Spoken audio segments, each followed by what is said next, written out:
Good morning, my dear friends. Today we will discuss with a new topic of accounting that is called as classification of accounts. Classification of account के बारे में हम बात करेंगे जो काफ़ी simple होता है, लेकिन फिर भी कुछ कन्फ्यूजन बच्चों के माइंड में रहता है, तो वो कन्फ्यूजन मैं दूर करने की मैं कोशिश करूँगा। स्टार्ट करने से पहले मैं आपसे फिर से रिक्वेस्ट करूँगा कि आप मेरा जो वीडियो है उसको आप लाइक करिएगा, शेयर करिए और उसको सब्सक्राइब भी करिए, ठीक है। तो आगे आने वाले जो नोटिफिकेशन रहेंगे वो आपको सबसे पहले मिलेंगे। Now come to the point of our discussion that is called as classification of accounts. Accounts को जो क्लासीफाई किया जाता है वो दो टाइप में क्लासीफाई होता है। एक होता है पर्सनल अकाउंट, दूसरा होता है इम्पर्सनल अकाउंट जो पर्सनल नहीं है। इम्पर्सनल दो चीज़ों में होता है, एक रियल और एक नॉमिनल, राइट। तो personal account and impersonal account, impersonal दो चीज़ों में होगा, एक रियल और एक नॉमिनल। ना सबसे पहले हम समझने की कोशिश करेंगे कि पर्सनल अकाउंट रहता क्या है। पर्सन यानी पर्सनल, जब किसी का नाम आता है, किसी भी इंसान का अगर नाम आएगा आपके सामने, Suresh account, Kamlesh account, Rajesh account, Ram account, Shyam account, ये जो भी नाम आएगा, किसी भी इंसान का अगर नाम होता है तो वो जाता है नेचुरल पर्सनल अकाउंट में, ठीक है। मैं नाम ले लूँगा, आप बोल देना वो जाता है personal account, that's it. Natural और आर्टिफिशियल आपने नहीं भी बोला तो भी चलेगा। तो हम बात करेंगे नेचुरल पर्सनल की, तो उसमें एक एग्जांपल लेता हूं मैं। For example Seema account, right. Second होता है राजू अकाउंट, थर्ड होता है Kamlesh account. These are the examples. ये एक एग्जाम्पल है जहां पर पर्सनल अकाउंट को हम शेयर कर रहे हैं। पर्सनल अकाउंट में नेचुरल पर्सनल की बात चल रही, जो किसी इंसान का नाम रहेगा वो जाता है ऑब्वियसली पर्सनल अकाउंट में। इंसान को छोड़ दो, अब किसी कंपनी का नाम, घर का नाम, दुकान का नाम, ऑफिस का नाम, राइट, कुछ भी हो सकता, वो जाता है आर्टिफिशियल पर्सनल है तो वो भी नाम ना। फॉर एग्जाम्पल अगर मैं बोल दूं ICICI बैंक, कोई इंसान का नाम तो नहीं हो सकता, तो वो आर्टिफिशियल में जाएगा। जो artificial created by law, for example ICICI। Second Aurangabad municipal corporation, नाम है ये। थर्ड है दादर लाइब्रेरी। कुछ भी ऐसा मैं नाम ले लूं, किसी भी चीज़ का अगर मैं नाम ले लूं, दुकान का, घर का, तो वो आर्टिफिशियल पर्सनल। अगर मैं आपसे बोलूं कि ताज होटल अकाउंट, कहाँ लिखेंगे आप, तो आपने बोल देना कि पर्सनल अकाउंट। आप नेचुरल आर्टिफिशियल नहीं भी लिखेंगे तो भी चलेगा, only and only just mention कि वो पर्सनल अकाउंट है, simple. Taj hotel account. Ruby hospital, Ruby hospital मतलब ये भी एक नाम है तो वो भी जाएगा पर्सनल अकाउंट में। Now comes to the straight away real account. Representative personal account हम बाद में सीखेंगे।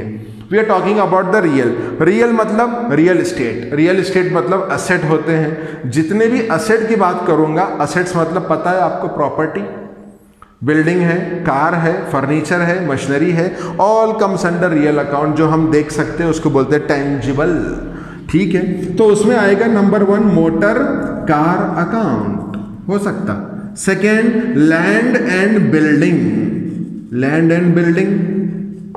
थर्ड आएगा फर्नीचर। लाइक दिस, जितने असेट रहेंगे आपकी जिंदगी में वो सारे के सारे रियल अकाउंट में ही जाते हैं, जो सालों में एक बार परचेस किया जाएगा या जिंदगी में एक बार परचेस करेंगे तो वो रियल अकाउंट में जाएंगे, ऑब्वियसली टेंजिबल है।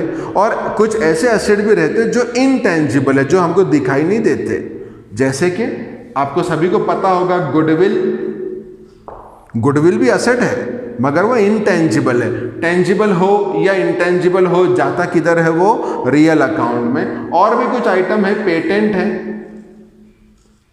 पेटेंट, कोई अगर आप नया इन्वेंशन करते हैं तो आपके नाम से रजिस्टर्ड होता है, वो भी आपके एसेट होते हैं, आपका प्रोडक्ट है, आपका इन्वेंशन है वो। पेटेंट है। ट्रेडमार्क है, हर चीज़ का एक ट्रेडमार्क रहता है, एक लोगो होता है हर चीज़ का। लोगो, मारुति का अलग लोगो रहेगा, मर्सिडीज़ का अलग लोगो रहेगा, वो लोगो उनके असेट है, कंपनी का असेट है, वो ट्रेडमार्क बोला जाता है उसको। और फोर्थ आता है कॉपीराइट।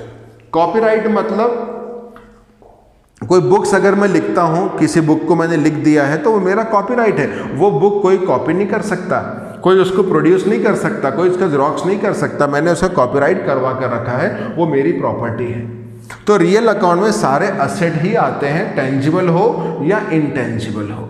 बड़े बड़े खर्चे जो रहते हैं, जो हम सालों में एक बार करेंगे, वो रियल अकाउंट में आते हैं। नॉमिनल अकाउंट में क्या आएगा फिर? छोटे मोटे खर्चे, एक्सपेंसेस एंड लॉसेस, जो हम डेली बेसिस पर करेंगे, जो हम महीने में एक बार करते हैं, जो साल में भी एक बार करेंगे, तो वो जाता है किधर? Nominal account. जैसे कि फॉर एग्जाम्पल मैंने किसी को रेंट दिया है, मैंने किसी को सैलरी दिया है, सैलरी।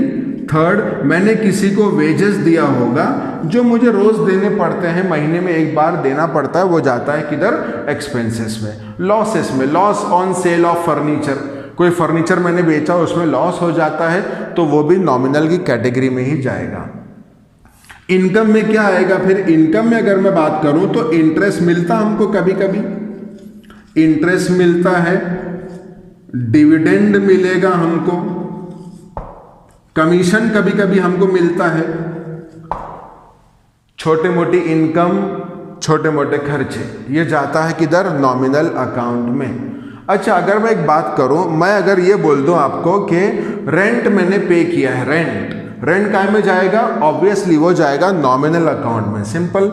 अगर मैंने आपको बोल देता हूं कि रेंट आउटस्टैंडिंग, याद रखना, कोई भी नॉमिनल अकाउंट का कोई भी आइटम रहता है, किसी भी आइटम को अगर आगे पीछे आउटस्टैंडिंग या प्रीपेड वर्ड लग जाता है तो वो नॉमिनल नहीं रहता, वो बन जाता है रिप्रेजेंटेटिव पर्सनल अकाउंट। याद रखिएगा, कोई भी नॉमिनल अकाउंट के आगे पीछे आउटस्टैंडिंग यानी देना बाकी है, प्रीपेड मतलब एडवांस दे दिया है, ऐसा कुछ वर्ड आ जाता है, तो वो क्या बन जाएगा? Representative personal account. जैसे कि मैं यहां पर लिखता हूं आउटस्टैंडिंग रेंट, जैसे कि यहां पर लिखूंगा वेजेस प्रीपेड,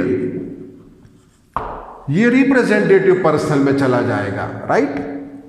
फॉर एग्जाम्पल मैं बोल दूं कि सैलरी अनपेड, अनपेड मतलब क्या हुआ? आउटस्टैंडिंग, ठीक है, तो वो भी जाएगा किधर? रिप्रेजेंटेटिव पर्सनल अकाउंट में। होप सो कि थोड़ा सा कंसेप्ट आपको क्लियर हुआ होगा कि what type of item comes under personal, real and nominal. कुछ भी रहता है, कुछ क्यूरीज रहते हैं, तो please comment me so that I can solve your queries then and there only. Comment करिएगा, सबसे पहले लाइक करिएगा, उसके बाद मुझे कमेंट करके बताइएगा, आपकी प्रॉब्लम मैं जब भी सॉल्व कर दूंगा। Thank you, thanks a lot.